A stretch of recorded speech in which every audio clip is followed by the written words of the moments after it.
Okay, TDMS. Today we have Sharon Branch with us once again. If you guys remember, she was doing a couple episodes with us talking about the TDMS show. Was talking about shea butter, and she went over some football games with us. I We did. have her in person now.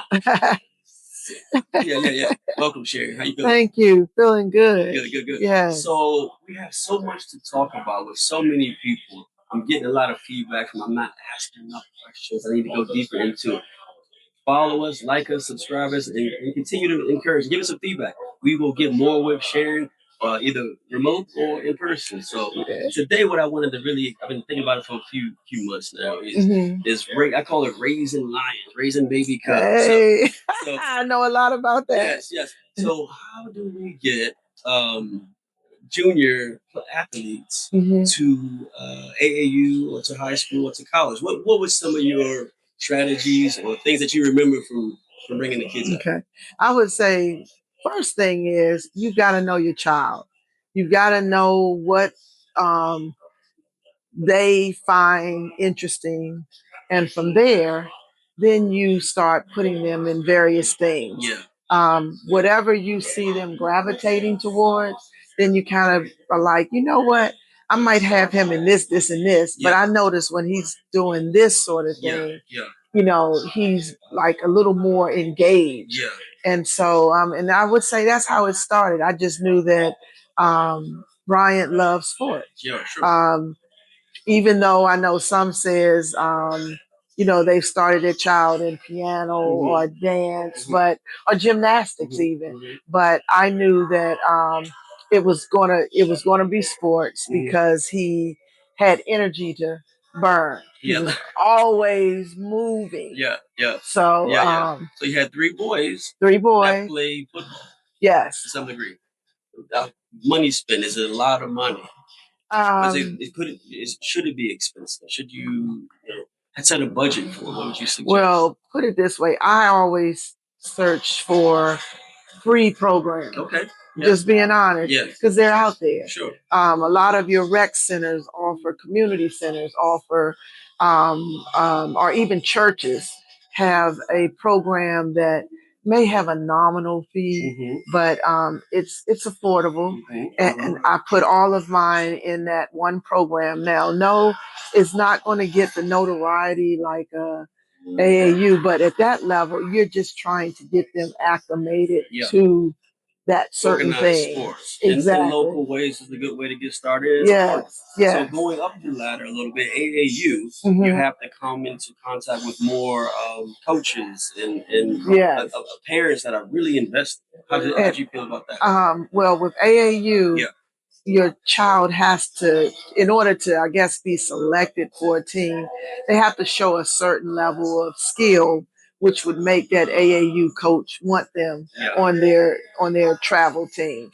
And then once you know that they're on that level, it kind of takes care of itself because now your involvement is more or less just getting your kid to practice. And when the games come up, that's where the money comes in. It can get to be expensive, yes. But if you look at it as, I know this is what my kid likes, and maybe I shave off a little over here, then I can pay for that, travel that's coming up next week or next month, then that's how you do it. So you see where he likes, you have his attention on something he's like, so you both are invested. You find if he has a talent, you find a coach that seems to support your son and what you have to go through. Yeah. You got to get him back and forth, to get him to bed at night, to get this homework. Yeah. So when did you know that there was more to it for BB after AAU? Did you see something coming, or you just? I would say that AAU was basketball. Okay. In terms of football, then that was just a community program that occurs.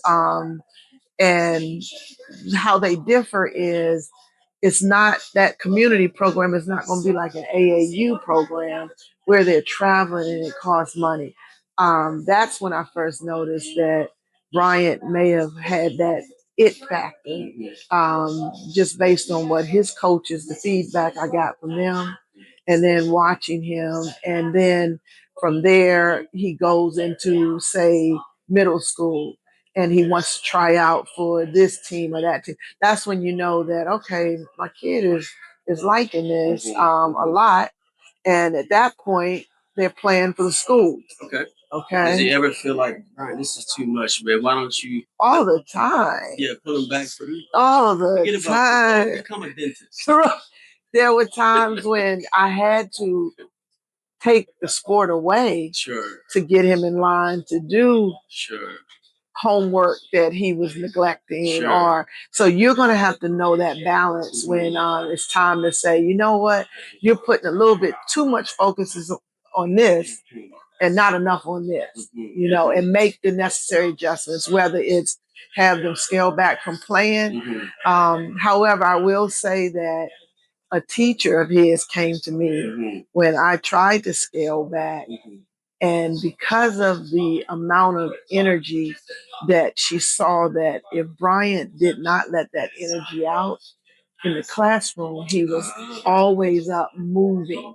And she felt that, but if he has that sport, when he gets in the classroom, he's kind of like, he got the energy out. So again, that's about knowing your kid.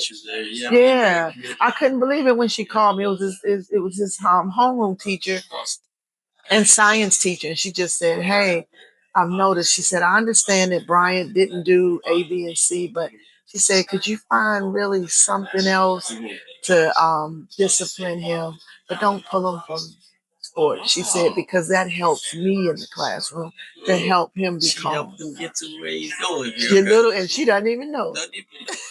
Right. So okay, AAU. Oh, that was basketball.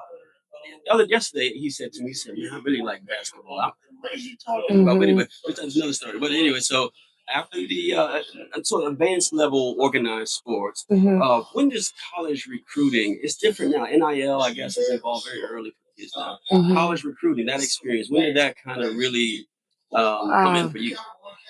That college recruiting came in high school. Okay.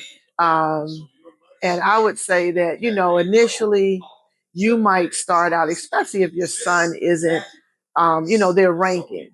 And sometimes and I think Brian started as like a 3-star. But even at that age, you might have some interest from schools, but they're not necessarily the schools that your kid might want to play at.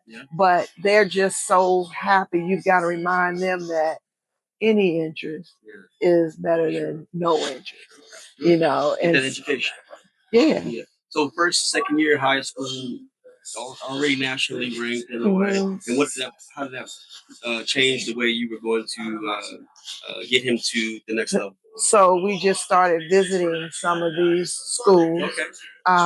And then I pretty much let Brian select where he felt this is home. And he came up with where he felt he wanted to play.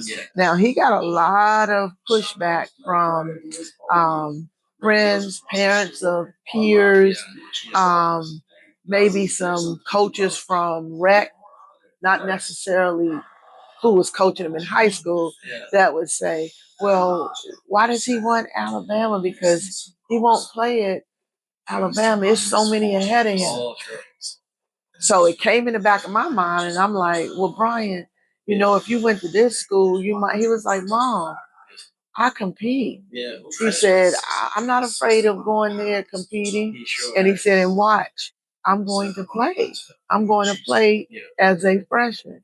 And so when your kid comes at you like that, you almost have to respect it and say, he must. Absolutely. It sounds like, I mean, I'm listening. So if parents are out there watching or listening and they find, oh, let me follow this path that this branch went on to get my son to do what your son did. It also sounds like this guy was going to get to where he was going, regardless of what we did or what you said. Or it's just a part of us helping. Exactly. Exactly. We're just kind of on the coattail, but gently guiding. But they're pretty much making a lot of the decisions because they've also done their homework as well. They have peers that tell them, different things about the process. And so you just have to trust the process. Yeah, trust the process, be a part of the journey. I tell my kids, I try to.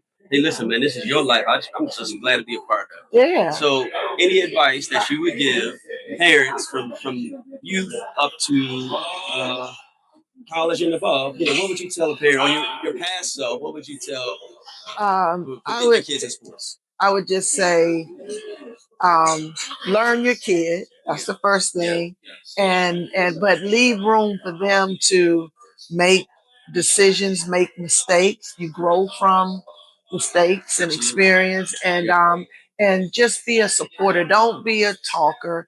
Like if you get them involved in these things, you got to show up. Also, you got to show up for those games. I don't think I probably could count if I missed a game on one hand from the time he played in middle school all the way through college. I could count the number of times I missed it. Sharon Branch giving you guys secrets behind the scenes to raise these young cubs. Thank you so much. You're welcome. We're going to do it again. All right.